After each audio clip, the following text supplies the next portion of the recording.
Fala pessoal, sejam muito bem-vindos ao episódio 123 do Rural Talks.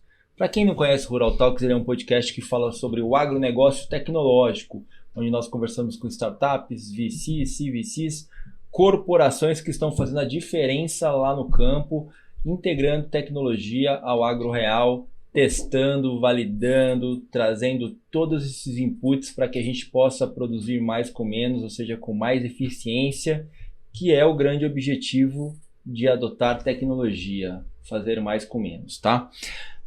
Antes da gente iniciar aqui, tudo bem, André Amorim? Sim, senhor. Tudo certo? Que bom, já estamos no 23º, é isso? Isso. Caraca, passa rápido, hein? Demais. Nossa demais. Senhora. E hoje, mas você vai falar primeiro, né? Eu vou deixar você falar primeiro. Você fala que eu fico te cortando toda hora. Eu te avisei antes de começar. Eu sei. Eu não me aguento.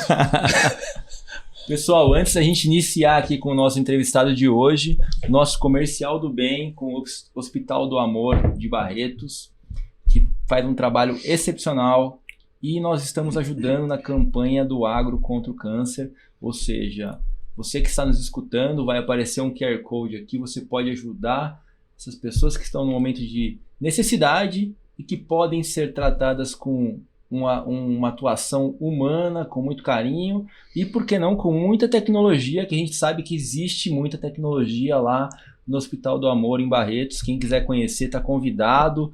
É muito importante que a gente possa ajudar essas pessoas nesse momento. Voltando para cá, André Amorim, temos que lembrar que dia 4 de dezembro deste ano iremos fazer o Rural Investor Day, o nosso primeiro evento voltado a trazer toda a informação do ecossistema de tecnologia do agro, trazendo também um fator muito importante que é a pesquisa e o relatório da McKinsey sobre a adoção de tecnologia no agro e comparando como estamos com os nossos pares, ou seja, algodão no Brasil, algodão fora, cana no Brasil, cana fora, milho no Brasil, milho fora, soja no Brasil, soja fora, e comparando as culturas, como estamos de adoção de tecnologia, algodão contra milho, algodão contra cana, para a gente entender para onde a gente está indo, quais são as tecnologias que estão fazendo realmente a diferença lá na ponta. Então, se você quer participar do Rural Investor Day, entre no site Rural Ventures, lá dentro tem uma aba específica sobre o Investor Day. Participem com a gente, nós vamos trazer muitas novidades sobre o que a Rural está fazendo e sobre o que aconteceu e o que irá acontecer no ecossistema de tecnologia do agro. Um grande balanço, né? De 23 principalmente, 24, que eu estamos em 24 já, realmente. Balanço de 24, juntando o agro real com o agro tecnológico, tanto a indústria, produtores, toda a parte de tecnologia, investidores, né? Então acho que vai ser um evento muito bacana. Nosso fundo, falar um pouquinho do nosso fundo que a gente está lançando aí para empresas do agronegócio e produtores do agronegócio que querem participar com a gente, que querem validar as tecnologias do futuro, que querem estar por dentro do que está acontecendo aqui no agro tecnológico. Nós estamos fechando agora em dezembro com essa junção dessas pessoas todas. Exatamente. Hoje estamos aqui para falar com o Carlos Simões, diretor executivo agrícola da Tereos. Muito obrigado, Carlos, por estar aqui com a gente. Isso, prazer. Obrigado aí pela oportunidade da gente contar um pouquinho, Carlos, aí do que a gente está fazendo em tecnologia. Sempre bom trazer um pouco da nossa cana-de-açúcar, do nosso rico interior paulista. Rapaz, aqui para principalmente capital. A gente, vocês falaram aí do Hospital do Amor, a gente está ali na região de Barretos, somos grandes parceiros. Que legal também. Não, é muito legal. Bom, é sempre bom ajudar, da forma que a gente pode, a gente tenta ajudar aqui. Pessoal, para quem não conhece a Tereos, primeiro, ela é uma cooperativa de agricultores.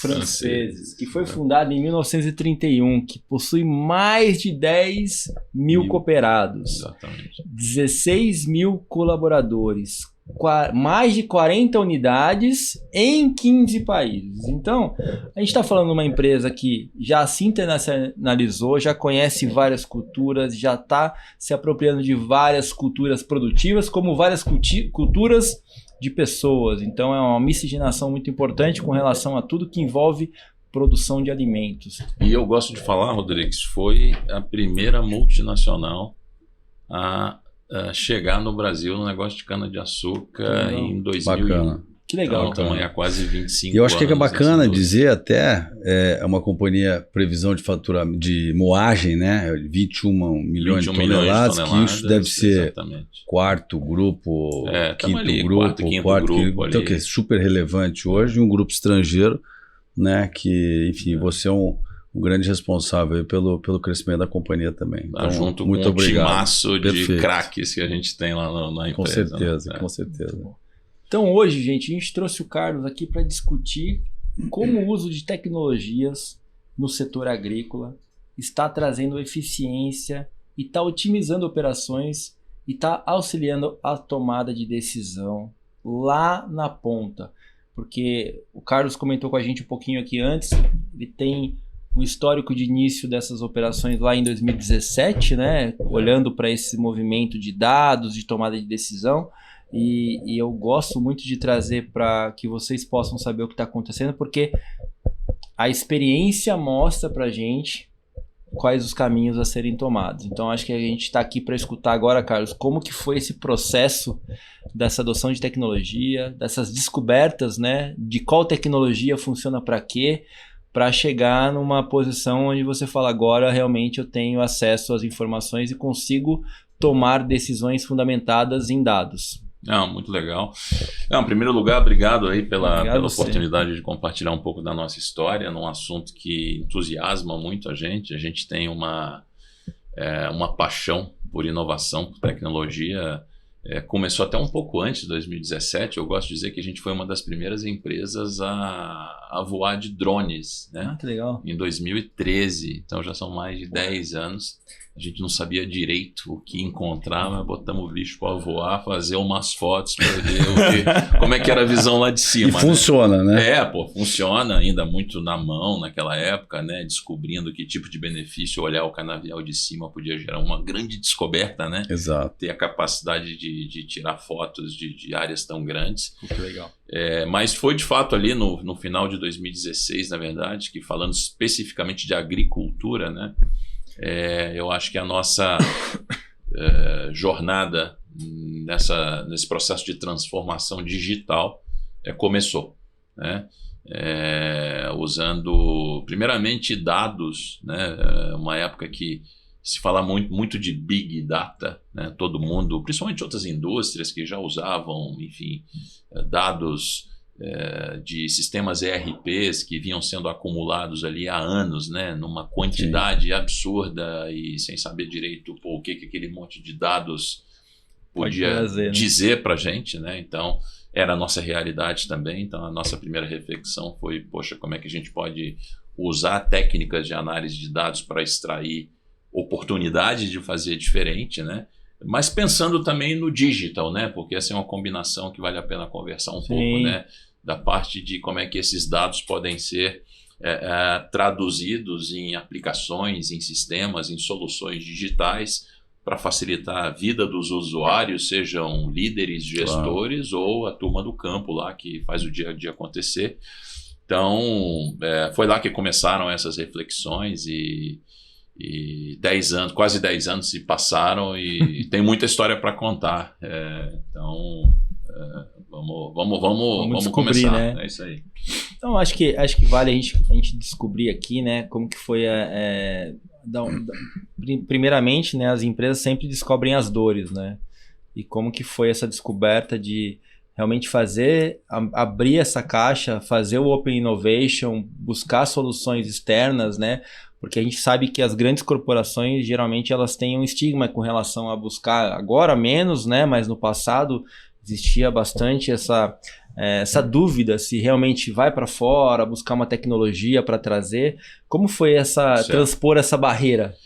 Então, acho que a nossa primeira, não sei se dá para chamar de dor, mas era uma crença, uma certa angústia até de falar como é que a gente pode usar dados para nos ajudar a alavancar o resultado da companhia, né? A nos ajudar a descobrir alavancas de melhorias de produtividade, de eficiência operacional. E aí várias frentes surgiram simultaneamente, né? Eu acho que a frente que começou mais rápido, na verdade foi um pouco antes até de 2017, foi a frente de sensorização de equipamentos. Legal. Né? Então a gente se não foi a primeira, mas certamente foi uma das primeiras parcerias da Solinftec lá atrás, né? Leozinho. Grande Leozinho. Crepaldi, um abraço. Então, começamos nesse projeto de sensorizar todos os nossos equipamentos agrícolas com o objetivo de ganhar em eficiência operacional. Legal. De monitorar status dos equipamentos, né? Se o equipamento estava parado. A gente tem uma característica muito interessante que são, na época, 7 unidades operando num cluster, onde a gente conseguia fazer otimização de alocação desses ativos, né? Então, saber onde estava o equipamento, em que condição, como é que estava a produtividade de uma determinada colhedora, frentes que estavam colhendo um pouco mais rápido recebiam mais caminhões do que aquelas que eventualmente tiveram uma parada. Então, acho que tudo começou meio nessa linha de internet das coisas, de sensorização de equipamentos, né? Na sequência, a gente queria, de novo, voltar para falar, beleza, muitos dados, como é que a gente pode usar isso? E era uma época, 2016, 2017, que não se tinha muitas referências no agro brasileiro. Na época, a gente chegou a procurar quem é que poderia ser a referência ou o benchmark, mas a gente não encontrou. Essa é a verdade. A gente acabou pedindo ajuda externa de consultorias que tinham experiências globais em outras culturas, né? Sim. E a gente começou a abrir frentes não só do que a gente chama de analytics, né? Quer dizer, a análise mais avançada dos dados que a gente tinha, mas acho que e aí é super legal, na época a gente nem sabia direito o que a gente estava fazendo, mas é aplicar a inteligência artificial à imagem de satélite, né? Hoje, enfim, qualquer criança de 10 anos já sabe o que é inteligência artificial, mas naquela época a nossa ambição era, puxa vida, como é que a gente pode usar imagens, seja de drones, que a gente já tinha um banco de imagens interessante, ou de satélite, para enxergar coisas que hoje a gente não é capaz de ver, né? Então eu acho que a gente foi movido até menos pelas dores e mais pela vontade de entregar resultados melhores, de evoluir nossa eficiência, de alavancar produtividade agrícola e resultado como um todo. Você não tinha um benchmark de tecnologia, mas você tinha um benchmark de produtividade, vamos dizer assim. E isso te levou a usar a tecnologia para melhorar. Não, assim, a gente tinha a ambição de extrair desse negócio o melhor que ele podia dar. Legal. Você sabia que tinha oportunidade tinha ali. Oportunidade. Só que você não enxerga. Cara, cana é um negócio complexo, com todo respeito às outras culturas, a turma que está nos ouvindo aí, seja de eucalipto, de grãos, de laranja. Cana é um bicho diferente, né? Cana, a gente tem um número de variedades. Cada data de colheita, dependendo da variedade, do solo, do clima, a maneira como o ATR, né, o conteúdo de açúcar na cana, reage a mudanças do clima, é complexo. Então a gente sabia que num negócio complexo como é a cana, e com a quantidade de dados que a gente tinha acumulado ao longo dos últimos anos, né? A gente tinha convicção que tinha algo para aprender ali, correlacionando esses dados. Por que numa determinada fazenda, uma determinada variedade, sob determinadas condições, tinha uma produtividade maior do que outra, né? E a quantidade de dados e a complexidade desses dados ao longo do tempo gerava essa crença de que a gente pode extrair coisas, fora algumas dores típicas do setor, e aí não são dores da Terios, eu acho que são dores da indústria como um todo, que é a assertividade da estimativa de safra, né? Era uma dor há quase 10 anos atrás e continua sendo hoje, né? Então, de alguma forma, estudar melhor os dados climáticos era um driver importante também. Como é que a gente pode não só melhorar a nossa previsão do que vai acontecer, mas ter dados um pouco mais precisos em termos de onde a chuva está caindo. A gente sabe que existe uma heterogeneidade grande das precipitações, né? E isso nos levou até a ter os nossos próprios pluviômetros também, numa parceria lá com a turma da Zeus, né? Então hoje a gente tem 75 pluviômetros para poder usar esses dados para nos ajudar a estimar melhor a produtividade da cana na nossa região. Então era uma combinação de oportunidades com dores que fez essa roda de transformação digital começar a rodar lá em 2017. E de lá para cá a gente vem, eu diria, acertando muito mais do que errando, né? Mas erros faz parte do processo de quem quer sair na frente. A gente gosta de adotar de maneira precoce, né?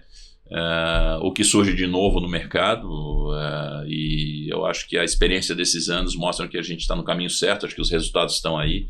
A gente hoje, sem falsa modéstia, é uma empresa referência em produtividade agrícola, e sendo uma cooperativa de agricultores, isso é uma obrigação.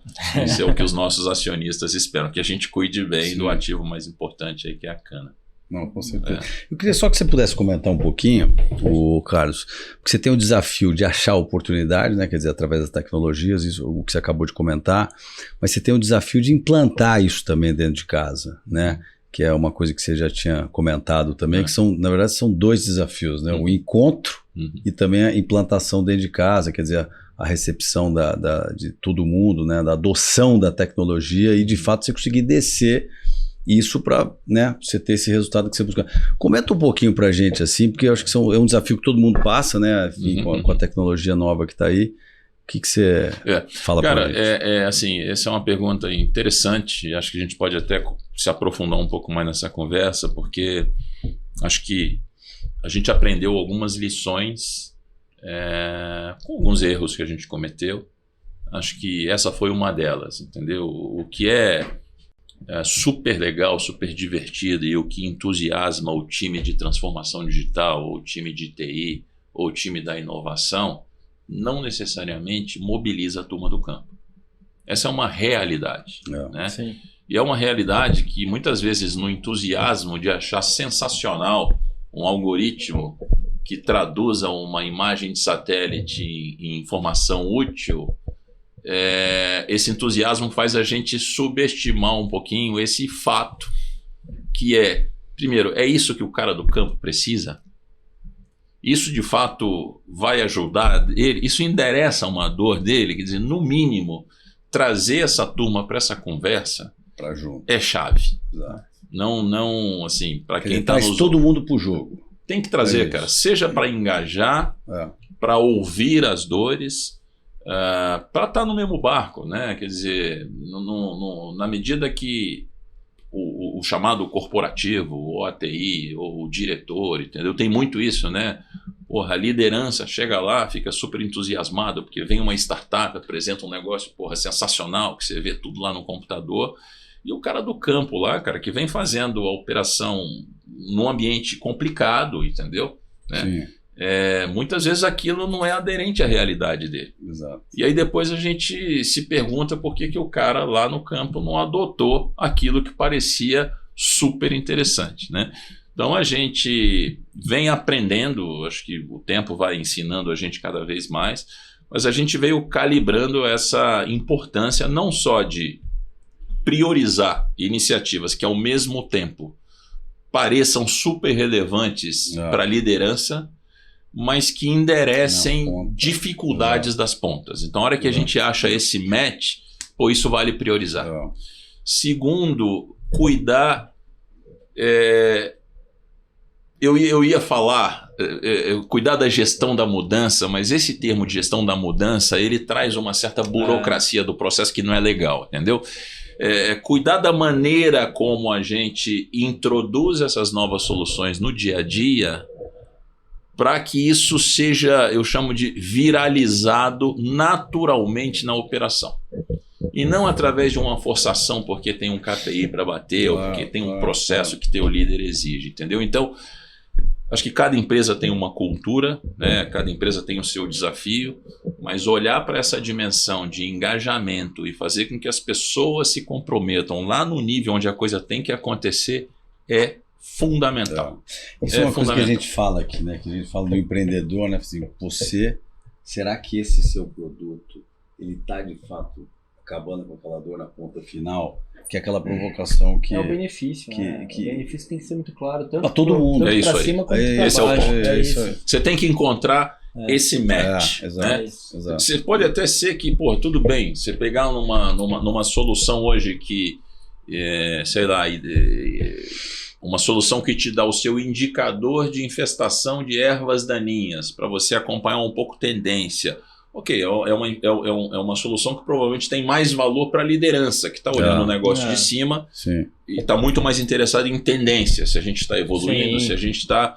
Mas, ao mesmo tempo, isso deveria ajudar o cara lá no dia a dia do combate às ervas daninhas. Se você encontra esse match, a chance de sucesso é muito maior. Exato. Tem coisas óbvias, que é a capacitação, treinamento, do modelo mais tradicional de gestão de mudança, mas isso é bastante óbvio, acho que nem vale a pena a gente investir muito tempo.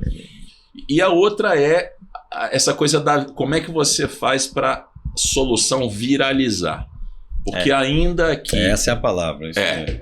E a gente aprendeu isso porque botar a gente em sala, treina, escreve no procedimento, exige pressionar para o cara usar, muitas vezes não é a melhor saída. Agora, a gente tem até algumas experiências interessantes, depois de ter dificuldades, a gente tinha uma ferramenta lá super legal para identificar ervas daninhas e... Nosso grupo lá falou, como é que a gente faz para a turma aceitar? E a gente viu que algumas pessoas, elas têm uma aptidão mais natural a usar a tecnologia. Turma do campo mesmo. Claro. A gente falou, vamos colocar para algumas pessoas testarem. São os adopters, né? Isso, do lado da turma mais conservadora e deixa essa curiosidade vir natural. E aí isso foi interessante. Eu mesmo outro dia estava rodando o campo com um dos nossos gestores agrícolas e eu falei, não, vamos nesse bloco lá, porque lá tem uma infestação de mucuna. O cara olhou e falou assim, mas como é que você está sabendo disso? Eu falei assim, não, é porque aqui tem uma solução. Aí ele falou, mas como é que eu consigo isso? Eu falei, liga para a TI, entendeu? É outra reação. Na hora que o cara fica... É diferente. Você fala, olha, a partir de agora você tem que usar essa ferramenta porque ela é a nossa nova plataforma de controle de ervas daninhas, entendeu? Então, existem diferentes formas de você engajar pessoas num projeto, mas...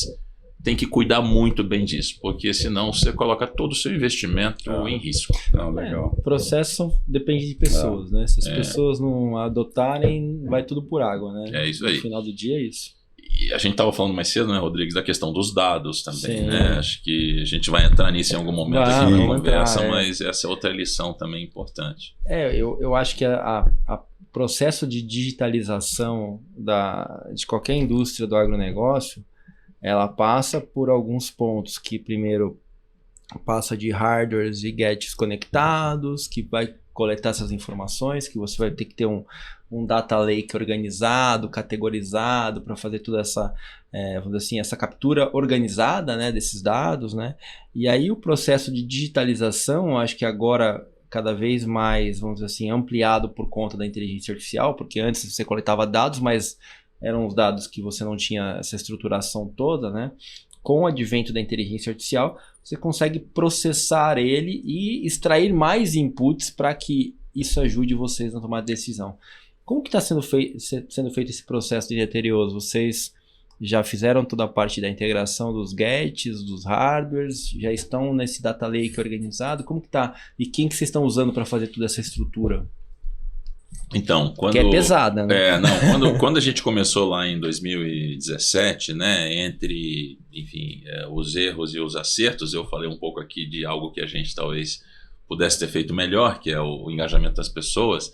Mas é um processo de aprendizado. É um processo de aprendizado, faz parte do processo, mas um dos grandes acertos foi a estruturação de um data lake, né, na nuvem. Então, a gente foi muito feliz de chegar em 2017 e falar o futuro vai ser um futuro de muitos dados sendo gerados através de diferentes fontes, né? Não vai ser mais só o seu ERP, o seu sistema transacional agrícola.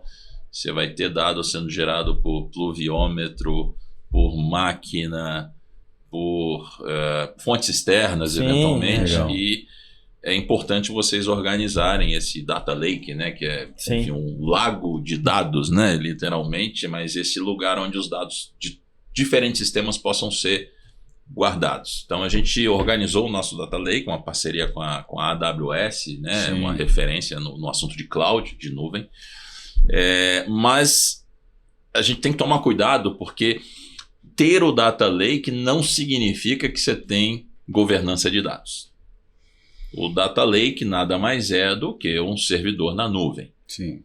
Se você gera dados e faz o upload de dados para esse servidor sem a devida governança, eles só estão no lugar certo, mas organizados da maneira errada, né? Então esse é um assunto que, quando se fala de inteligência artificial e no uso de dados para extração de insights, né, o famoso analytics avançado, você saber que dado você está usando na maior granularidade possível é fundamental. Sim. Então você precisa realmente... E as empresas, eu tenho visto poucas empresas preocupadas com isso. E isso, quanto mais tarde você entender que você precisa resolver, você vai gerar gargalos e vai perder investimentos, né? Então, desculpa, é chato, tá? É chato. Esse é um assunto chato. Esse é um assunto que o CFO não vai gostar de ouvir, porque você vai ter que montar um time de governança de dados que vai custar dinheiro. Você vai ter que pagar a cloud para botar dados. É chato. Você só vai ter o retorno na frente, que você precisa organizar para depois gerar valor. Então, para guardar os livros tem que comprar um armário, gente, não tem jeito. Então, e se você for numa biblioteca, você tem lá o que é de finanças, o que é de economia, o que é de administração, né? Em uma biblioteca bem organizada, o cara vai lá rapidinho e sabe qual é o código. O famoso SKU, né? É a sua unidade menor de registro ou de cadastro querido. É como se fosse um CPF de dado. Cada dado vai ter que ter um CPF inequívoco, senão se perde, né? Você se perde. Então a gente começou em 2017, montamos o cloud, mas eu diria que ainda hoje a gente está cuidando da governança de dados, tá? Não é um projeto... A gente demorou um pouco a perceber que, além de ter o cloud,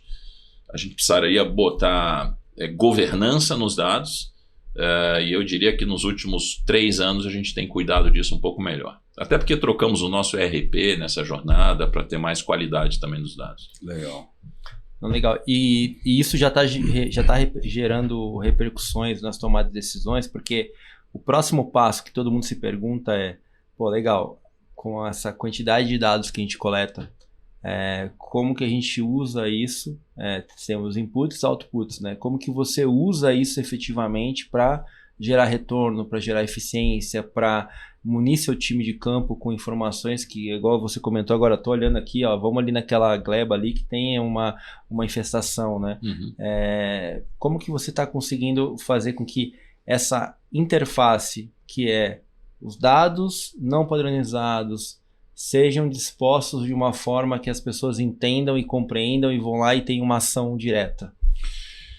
Então, assim, hoje a gente tem uma iniciativa específica que cuida de governança de dados, né? Então, a gente tem uma parte do nosso cloud que ele já está, vamos chamar assim, endossado por uma área de governança dos dados. Uhum. Então, são dados onde a gente sabe exatamente do que a gente está falando e todas as conexões, por exemplo, dessas fontes com nossas ferramentas de gestão, né, relatórios, dashboards em Power BI, Tableau, pouco importa, se eles estão conectados a dados que estão sob um guarda-chuva de governança, a gente chama de dashboards certificados.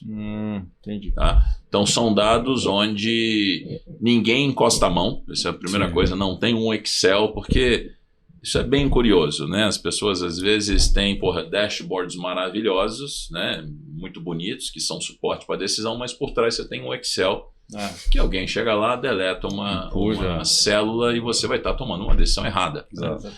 Então, a gente também teve dificuldades, porque logo que surgiu essas ferramentas de BI mais sofisticadas, né? A tendência era a gente querer ver tudo de maneira dinâmica e você vai abastecendo essas ferramentas com bases frágeis. Né? Esse é o grande problema. Então, hoje, a gente tem uma série de dashboards que são certificados e isso dá garantia, seja para o gestor que toma a decisão ou para o operador, de que aquele dado não tem manipulação manual e que ele está dentro de um guarda-chuva de governança na nuvem. Então, isso é uma coisa que está migrando. Agora, não dá para fazer tudo de uma vez. Esse é um processo que você tem que escolher as suas prioridades e vai certificando, né? Mas a gente acredita que para os dados que são mais relevantes ali para o dia a dia do negócio, você tem que ter isso com altíssimo grau de segurança de que o dado está correto e que ninguém vai mudar uma fórmula por trás ali do relatório, porque isso muda uma decisão de negócio. Né? No meio do caminho não vai ter nenhuma alteração. Exatamente. E dentro desse escopo de vocês, você falou que vocês usam a AWS para fazer o cloud. E quem que vocês, fora a Zeus, que você faz a captação do clima, né? Quem mais que você usa dentro desse ecossistema para munir a Tereos dos inputs de dados necessários e gerar essas tomadas de decisão, essa agricultura de decisão no final do dia? Assim, todo esse projeto de transformação digital, ele evoluiu com diferentes parcerias ao longo do tempo. Legal. Né? Como qualquer coisa nova que a gente tinha pouco domínio lá em 2017, e hoje a gente tem um pouco mais de domínio, mas longe da gente querer dominar um negócio que a tecnologia muda tão rápido. Mas o aprendizado existe. Né? Aprendizado existe. Um dos aprendizados é ter os parceiros certos. Né? Então, esse é importante. Então, assim, um parceiro que tem sido chave nesse processo é a Cycrop. Vocês devem conhecer, o D'Amico lá, grande parceiro. D'Amico, grande abraço. Tamo junto, D'Amico. Grande D'Amico. Eu acho que a gente meio quase que nasceu junto com a Cycrop, esse processo de transformação digital. A gente aprendia muito junto. No início, nosso time de digital, junto com o D'Amico e com o time, a gente ia descobrindo muita coisa junto e a gente acabou virando grandes parceiros. A Cycrop nos ajudou bastante em toda essa jornada, seja nos ajudando a criar uma cultura de dados, a criar uma cultura de inovação, por que não?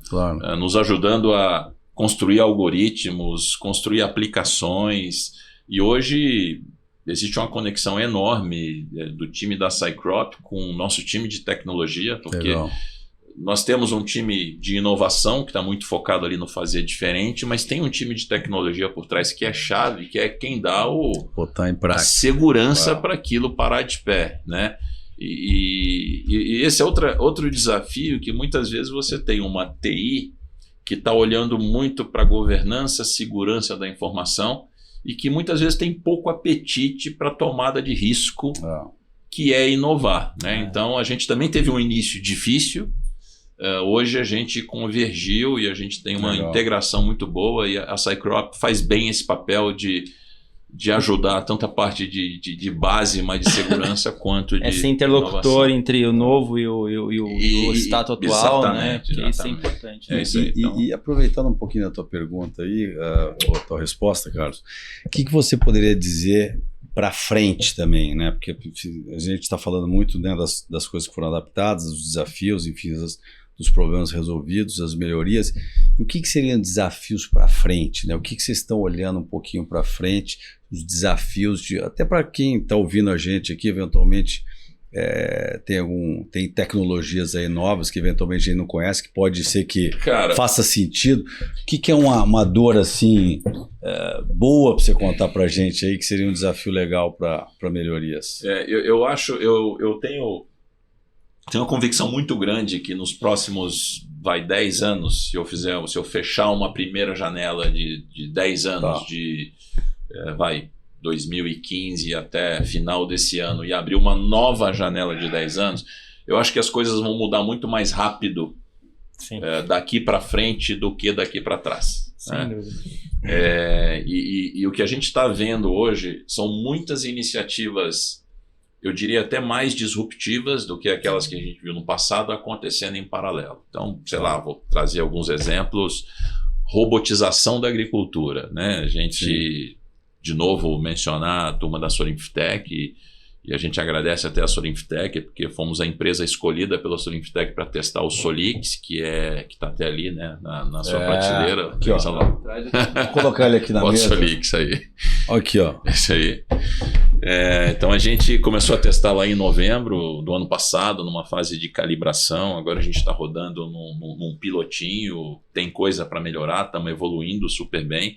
E a gente acha que esse é o pontapé inicial de algo que é um sonho antigo nosso, que é robotizar um pouco mais a agricultura. A gente sabe dos desafios que a gente tem hoje de mão de obra, né? E aí, de novo, não é uma questão de é o trade-off entre robôs e pessoas. Não, um robô desse precisa de uma equipe para gerenciar isso aqui. Especialistas. Né? De novo, a gente muda o perfil das pessoas, mas pessoas são necessárias, né? A transformação digital não substitui gente, ela é dependente de gente. Mais qualificada, né? Exatamente. Então, a gente acredita em frentes de robotização que tendem a crescer, né? A gente vê muita coisa aí fora, muita gente investindo nisso.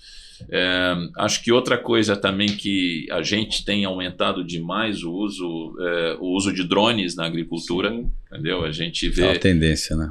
Muitos investimentos em drones bastante inovadores, né?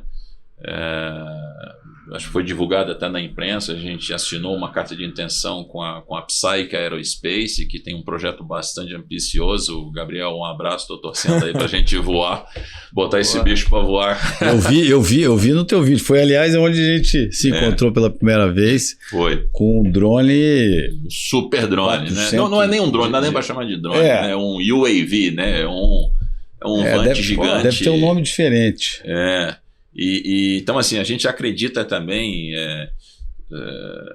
acho que hoje a gente ganha em precisão, a gente ganha em gestão de riscos associados à pulverização.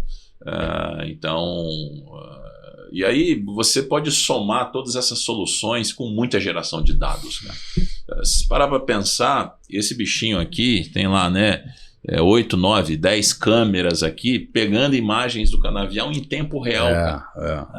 Em tempo real.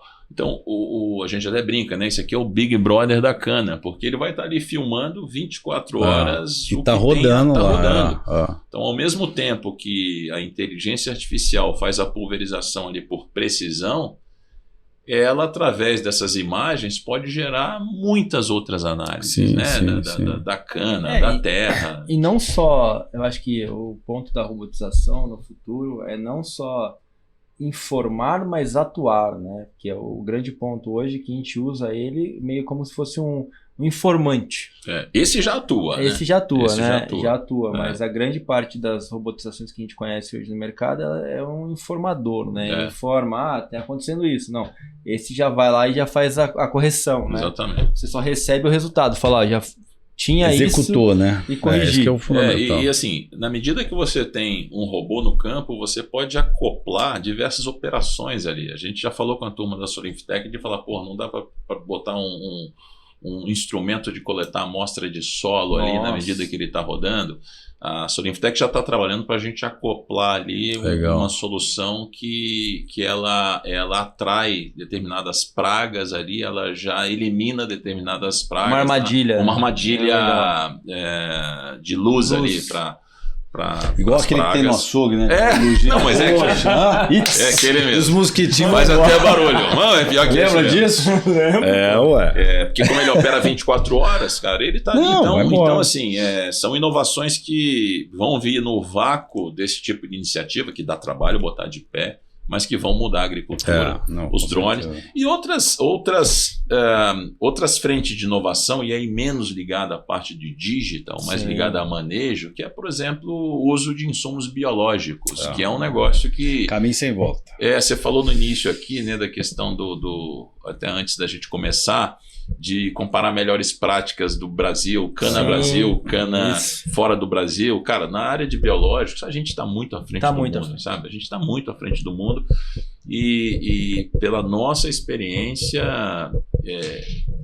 os biológicos atendem um dilema, que é como é que você tem uma operação mais sustentável do ponto de vista de agricultura regenerativa, de redução de emissão de carbono, mais produtivo e mais eficiente do que a solução atual. E a gente tem apostado que o maior uso de insumos biológicos, ele gera esses dois benefícios. Inclusive, saiu recentemente a notícia de que vocês e a Koppert firmaram uma parceria para desenvolvimento de insumos biológicos, né? Fala um pouquinho pra gente. Semana passada, né, era um sonho antigo nosso, porque eu acho que é importante, só antes de eu me aprofundar, uma coisa que a gente acredita muito são parcerias de longo prazo, né? A Tereos, de novo, está no Brasil há 25 anos, né? Então a gente é uma empresa que está sempre olhando para frente. Sim.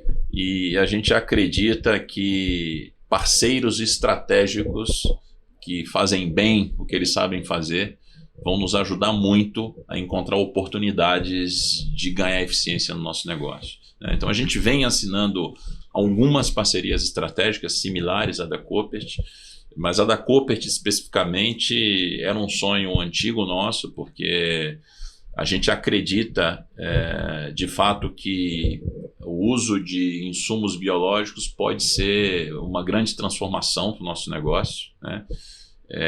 A gente transformação sustentável, né? Sustentável, vocês devem ter lido aí, a gente acabou de ter o endosso da SBTi, que é uma instituição ligada à ONU, que inclusive certifica todos os nossos alvos de descarbonização, e a gente tem metas arrojadas de descarbonização aí para frente.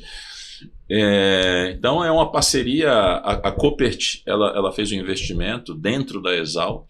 Sim. Numa parceria Spark Bio, né? Spark Bio, numa parceria com a Exalc.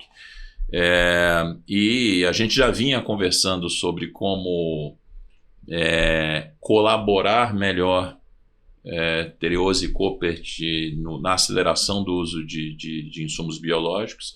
E eles nos convidaram para ser parte lá da Spark Bio, para poder ajudar não só a definir prioridades no desenvolvimento desses novos insumos biológicos, mas também a testar o que estiver saindo lá do laboratório. E aí eu vou conectar com a questão dos dados, né? Porque o que as empresas que investem em pesquisa e em desenvolvimento mais valorizam, não só a Koppert, mas a própria Solinftec, é ter um parceiro que possa contribuir significativamente no período de amadurecimento de qualquer inovação, mas principalmente trazer dados confiáveis que sustentem o valor que aquela iniciativa gera. Sim. Então, e nisso, enfim, todo esse processo de amadurecimento de dados e de soluções digitais foi algo que foi uma expertise que a gente desenvolveu um pouco junto, né? Hoje a gente é uma companhia que a equipe de operações, a equipe de agrônomos, suprimentos, a gente toma decisões baseadas em dados todos os dias, né? Todo, né? Passou a fase daquela coisa na minha opinião, sempre muito dado. E fica aqui o convite para o Gustavo vir participar da Koppert, que está devendo. Tá difícil. Aliás, um abraço, Gustavo, Danilo também, Danilo parceirão lá na parte técnica, dois grandes parceiros aí. O Gustavo a gente vai arrastar ele. Eu almocei semana passada com o Léo, com o filho dele lá, a gente vai arrastar ele para vir para falar aqui um pouco. Depois dessa conversa aqui eu tenho certeza que ele vai vir. A gente vai arrastar. Legal. E eu queria te perguntar também, Carlos, que a gente estava conversando aqui sobre gêmeos digitais. E você acabou comentando um pouquinho sobre que já teve um exemplo disso, uma indústria 4.0. A gente já falou muito sobre isso aqui no podcast. A gente falou já com o Jomar Silva da NVIDIA. Jomar, um abração. E ele trouxe alguns exemplos interessantes sobre gêmeos digitais, mas no agronegócio a gente ainda não teve, mas existe essa possibilidade de fazer uma simulação de uma fazenda, por exemplo, utilizando, a Solinftec já fez um esboço, parece que está mais avançada com relação a isso. Eu queria entender de você o que você acha dessa tecnologia perante o agronegócio, como que ela pode colaborar para que a gente possa prever, né, ou seja, ter uma predição mais eficiente ali do que pode acontecer no campo. Então, a gente na indústria já roda gêmeo digital desde 2020. Legal. Né? A gente, na usina Cruz Alta, lá em Olímpia, a gente fez um projeto de indústria 4.0 em parceria com a BCG, um projeto de 2019. E desde então a gente tem o gêmeo digital rodando lá e fazendo com que a gente tenha uma leitura das variáveis que podem determinar ou influenciar a eficiência do processo industrial antes dele acontecer. Tá. E foi incrível porque nesse absurdo que foram as queimadas aí que aconteceram no final de agosto, obviamente a especificação da cana que estava entrando ali queimada era muito diferente da previsão. E do normal. Né? Sim, sim. E o gêmeo digital na indústria ajudou muito a gente. Legal. Para a gente poder entender como é que aquela cana que estava já depreciada, que tinham propriedades ali totalmente alteradas, ela iria afetar a eficiência da produção. E ajudou muito a gente a calibrar o processo para evitar perda. Então, é um case real de uso de gêmeo digital, nesse caso mais na indústria do que na agrícola. Né? A agrícola é um grande desafio. Não, isso que eu ia te falar, porque no campo... Por isso que eu joguei, né? Vamos ver se... No campo é puxado, né? E, pô, você vê que coincidência, cara. Hoje, pela manhã, eu estava com a BCG conversando sobre gêmeo digital na agricultura. A gente nem falou sobre isso antes. Não falamos antes. Uma super coincidência. Até com o pessoal de fora, com os especialistas lá da BCG de Marrocos. E a gente está conversando sobre isso. E o mais próximo de gêmeo digital que a gente tem hoje são, na verdade, os modelos matemáticos de previsão de produtividade de cana. É isso. Que usa IA generativa, né? Ou não? Não usa. Não. Hoje, enfim, tudo que a gente sabe, a não ser que, se você tiver alguém que traz GenAI para estimativa de cana, eu adoraria ouvir. O pessoal que está nos escutando, que tem alguma coisa com IA generativa para cana, fiquem à vontade, podem entrar em contato. Mas hoje o que a gente tem são modelos matemáticos, né?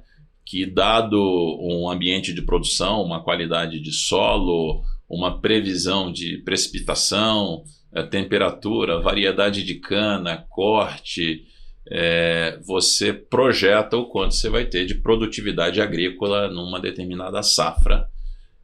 E aí, na medida que o clima vai se realizando e as previsões vão mudando, você vai ajustando essa previsão para sempre estar tentando dizer quanto que vai ter de cana o ano que vem.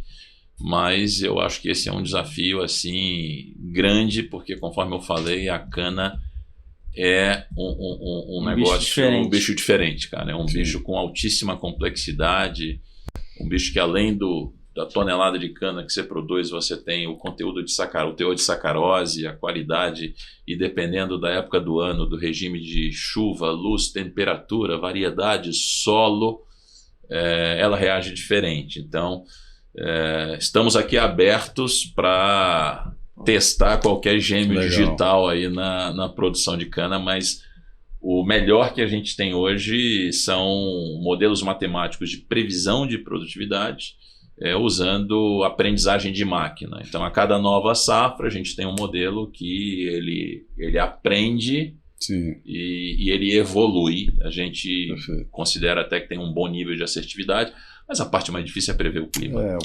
Esse é o duro. Esse é o mais difícil. Esse é o mais difícil. Prever o clima é complicado, cara. Então, Carlos, eu acho que assim, a gente infelizmente está chegando ao final. Já? Passa rápido pra caramba. Rapaz, que isso. PH, alonga aí. PH já me deu umas cutucadas aqui já. Mas já passou mesmo. Já passou, já. Falar de assunto que a gente gosta, o tempo voa. Passar rápido demais.